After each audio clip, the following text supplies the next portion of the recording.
Assalamualaikum warahmatullahi wabarakatuh. Perkenalkan, nama saya Rahma Pramudiani, mahasiswa jurusan akuntansi dari Universitas Mercu Buana. Kali ini saya akan melakukan uji asumsi klasik dengan menggunakan software SPSS. Di sini saya akan menjelaskan terlebih dahulu mengenai uji asumsi klasik. Suatu regresi linear berganda bertujuan untuk mengetahui ada atau tidaknya pengaruh variabel independen terhadap variabel dependen. Dalam regresi linear berganda, penggunaan variabel independen minimal 2 variabel. Model regresi yang baik harus lolos dalam pengujian asumsi klasik. Uji asumsi klasik merupakan uji prasyarat dalam analisis regresi. Untuk data sekunder, ada 4 uji statistik yang digunakan dalam pengujian asumsi klasik, yaitu yang pertama, uji multikolinearitas, yang kedua, uji normalitas, yang ketiga, uji heteroskedastisitas, dan yang keempat, uji autokorelasi. Dalam video ini, saya akan melakukan uji multikolinearitas menggunakan metode tolerans dan VIF. Uji normalitas dengan menggunakan metode Kolmogorov-Smirnov, uji heteroskedastisitas menggunakan metode uji Park, dan uji autokorelasi menggunakan metode Durbin-Watson. Di sini sudah terdapat data sekunder mengenai penelitian yang berjudul pengaruh return on asset, return on equity, price earning ratio terhadap harga saham pada perusahaan perbankan periode tahun 2011 hingga tahun 2014. Kita akan melakukan uji asumsi klasik berdasarkan data sekunder ini. Kita langsung saja kopikan data-data ini. Lalu kita pindahkan ke software SPSS.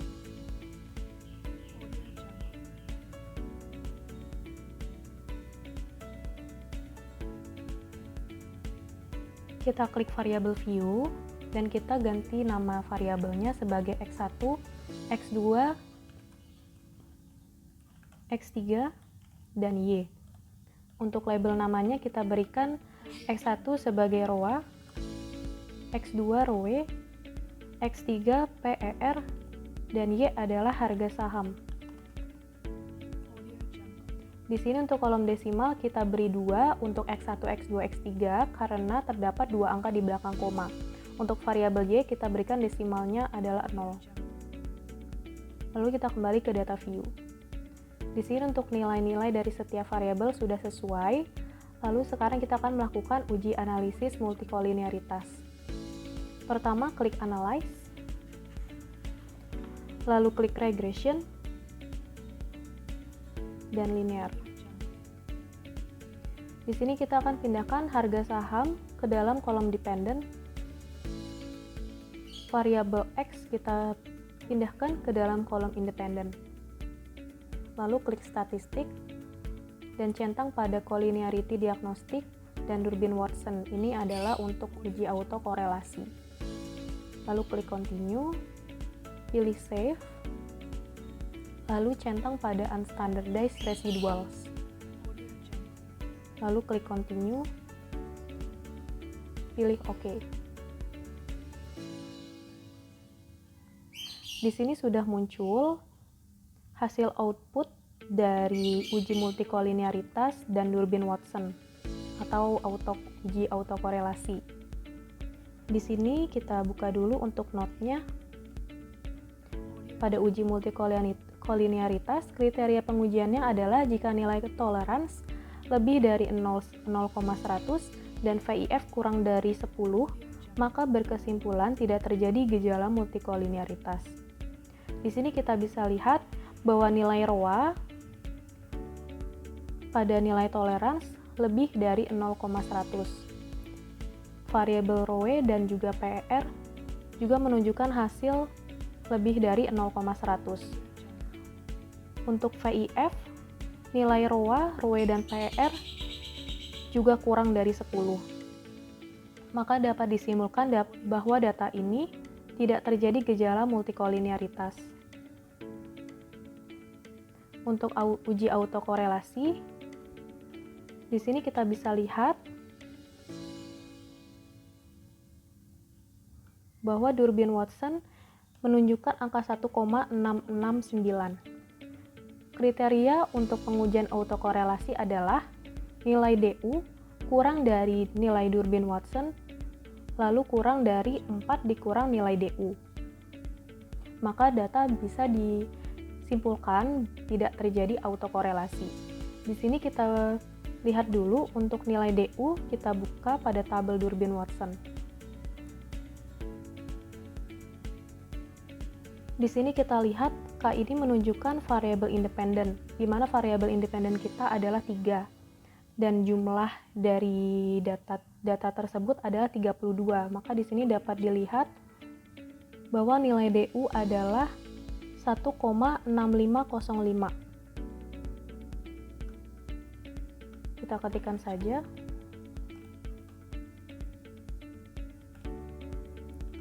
Nilai Durbin-Watson kita adalah 1,669. 4 dikurang DU yaitu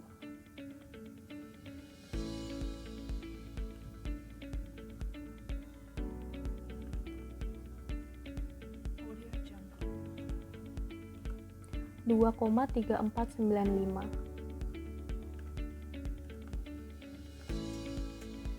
Di sini dapat terlihat bahwa nilai DU kurang dari nilai Durbin-Watson dan kurang dari nilai 4 dikurang DU, maka dapat disimpulkan bahwa data ini tidak terjadi autokorelasi. Lalu untuk selanjutnya, kita akan menambahkan variabel baru yaitu variabel ln_res. Di sini klik transform, lalu compute variable. Di sini target variabel kita ketikkan ln_res. Lalu di function group kita akan klik arithmetic dan function and special variables kita klik ln 2 kali. Lalu di sini sudah muncul ln di kolom numeric expression.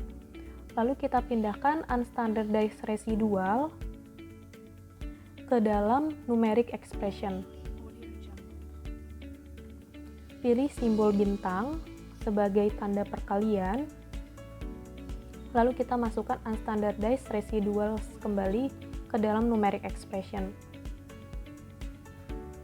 Lalu pilih OK.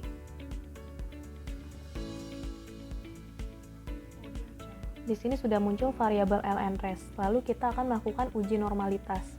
Pertama klik analyze, non-parametric test, lalu legacy dialogs, dan pilih one sample KS. Pindahkan standardized residual ke dalam kolom test variable list. Lalu klik OK.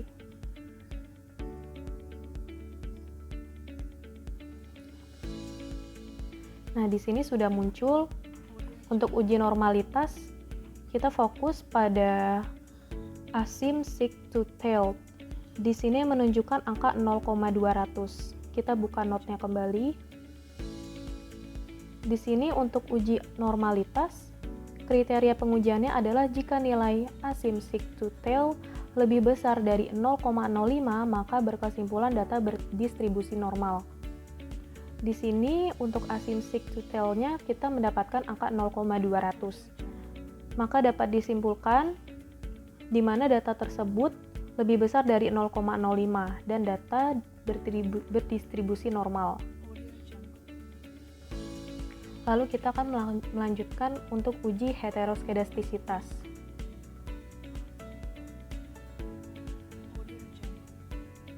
Klik analyze, pilih regression, dan klik linear. Di sini kita klik reset terlebih dahulu. Pada kolom dependent, kita isi dengan ln_res. Dan variabel independent, kita isi dengan variabel x-nya, row, dan per. Lalu klik OK.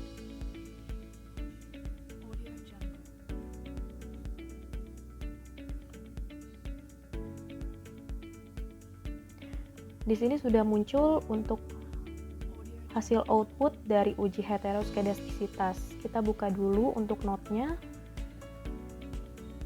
Pada uji heteroskedastisitas menggunakan metode uji Park, kriteria pengujiannya adalah jika nilai signifikansi lebih besar dari 0,05, maka berkesimpulan data tidak terjadi gejala heteroskedastisitas.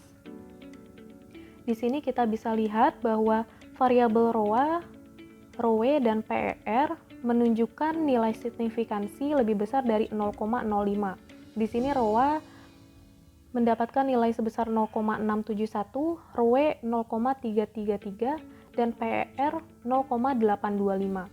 Maka dapat disimpulkan bahwa data tidak terjadi gejala heteroskedastisitas. Cukup sekian untuk penjelasan saya mengenai uji asumsi klasik. Semoga dapat dipahami. Terima kasih.